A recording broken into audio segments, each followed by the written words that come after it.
द्वारपाल सुदामा को अंदर घुसने नहीं देते हैं। सुदामा वहीं खड़े होकर के रोने लगे और कहने लगे, भामिनी मैंने तुमसे पहले ही मना किया था, ये पैसे वाले लोग कभी गरीब को पहचानते नहीं है। और सुदामा जी खड़े खड़े रो रहे हैं और क्या बोले,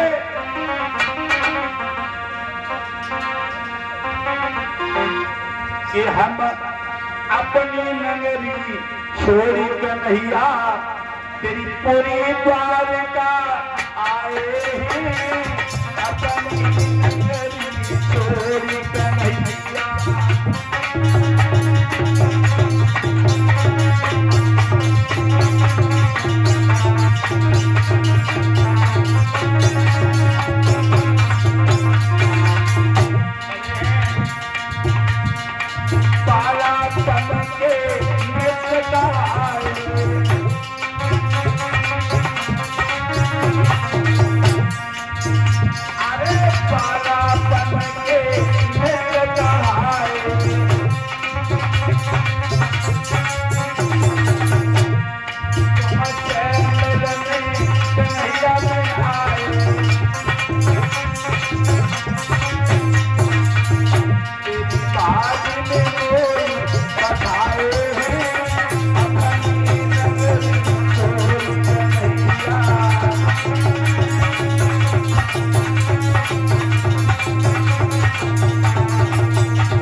द्वारपाल को समझ रहा था, वो कहने लगा हो सकता है मित्र हूँ।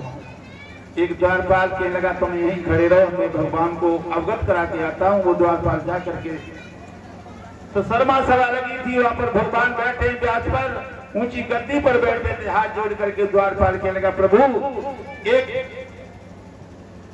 पथिक आया है, वो आपको मित्र बता रहा है और सुदामा जी की पहचान बता करके द्वारपाल कहने लगा प्रभु शीश पगार जगातन में प्रभु जान के आए बसे के ही ग्रामा, धोती फटी शीलटी दुपटी और पाह उपाहन की नहीं शामा, द्वार घरो दिय दुर्बल देखी रहो बस चकुसो वसुदाय विरामा, पूछत दीन दयाल को धाम और अपनो नाम बता तो सुदामा।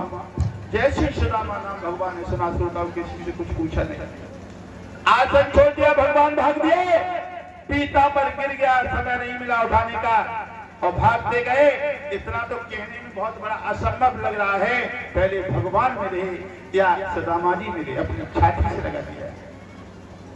मित्र हो तो कृष्ण सुदामा जैसा, अपनी छाती से सुदामा को लगा दिया। भगवान अपने मित्र को लेके आए, आसन पर बैठा दिया। भगवान यहाँ तक लिखा है कवि नरोत्तम दास जी ने कि भगवान इतने रोए, भगवान इतने रोए, परात में पानी मंगाया पैर धोने के लिए, उससे हाथ भी नहीं लगाया भगवान ने, और अपने असल धारा से अपने आंसुओं से अपने मित्र के पैर धोते जाते हैं और कांटे निकालते जाते हैं। धन्य प्रभु को, धन्य उस मित्र को। स्नान ध्यान कराने के बाद सुदामा जी को उस स्थान पर बैठा लाया जहाँ भगवान के अलावा कोई बैठ नहीं सकता। भगवान एक बात पूछी, सुदामा भैया रात्रि विश्राम में एक कमरा में लेटे हुए हैं, वो पुरानी बात याद आ गई। भगवान कहने लगे प्रभु, बोले सुदामा भैया वो बात याद है जब हम तुम दोनों जने वन में गए थे लकड़िया गए। सुदामा जी सोच लगे क्यों ये चना वाली बात न कहे, चना चब लिए थे। भगवान समझ गए, भगवान वो पाठ बंद कर दिया और कहने लगे भैया चलो छोड़ो ये बातें, जब बताओ तुम्हारी शादी हो गई, शादी हो गई, बच्चे भी हैं, ईमानदारी से बताना तुम हमसे मिलने आए हो, अपनी इच्छा से मिलने आए हो या भाभी ने भेजा है तुम्हें?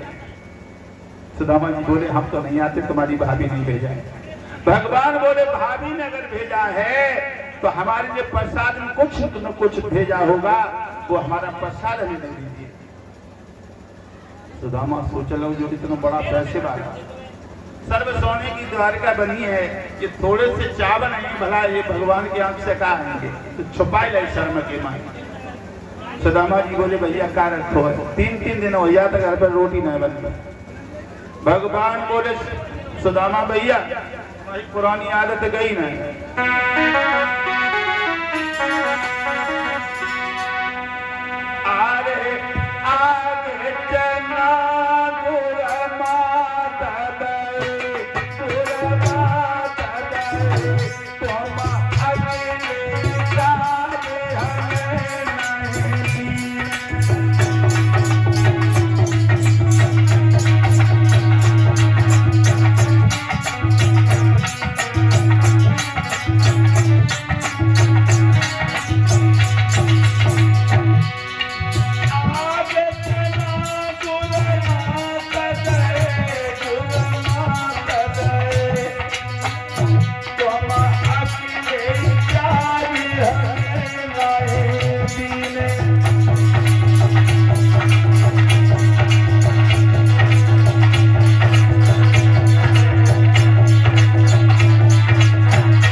चलिए कोई बात नहीं है, जो भाभी ने हमारे लिए भेजा वो अभी दे दो।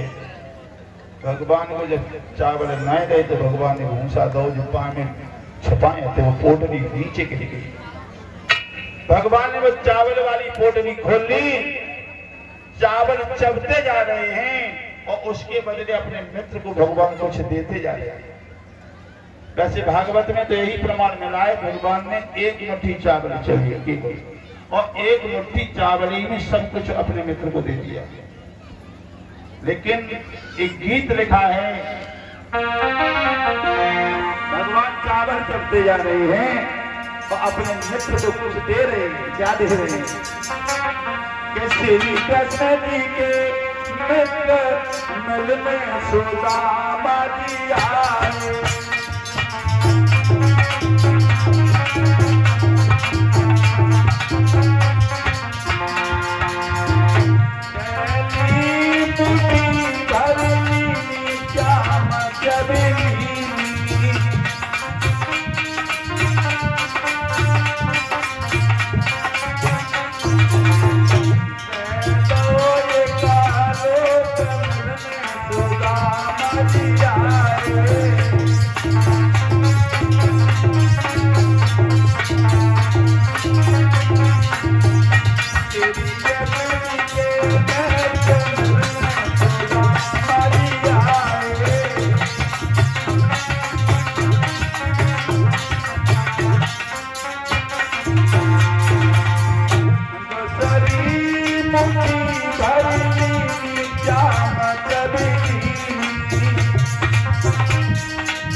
भगवान ने सुदामा जी का शरीर जो कमजोर था हष्ट बना दिया, निरोग शरीर बना दिया। दूसरी मुट्ठी चबी तो जैसी द्वारका आती वैसी सुदामापुरी बनाई के तैयार कर दी और जैसी तीसरी मुट्ठी भरी सोई रुक्मिणी ने कलाई पकड़ दी। कहा प्रभु आप खुद भिखमंगा बन रहे हो, अपने भिखारी को राजा बना दे रहे हो। तो भगवान कहने लगे रुक्मिणियों ने हमारे स्वाद को पूर्ण नहीं होने दिया। आज कुल मिलाकर के मेरे प्यारे भक्तों, क्षण मात्र में भगवान ने अपने मित्र की गरीबी को दूर किया है और गरीब को दूर करने के बाद भगवान ने अपने मित्र को आशीर्वाद दिया है। विदा करते वक्त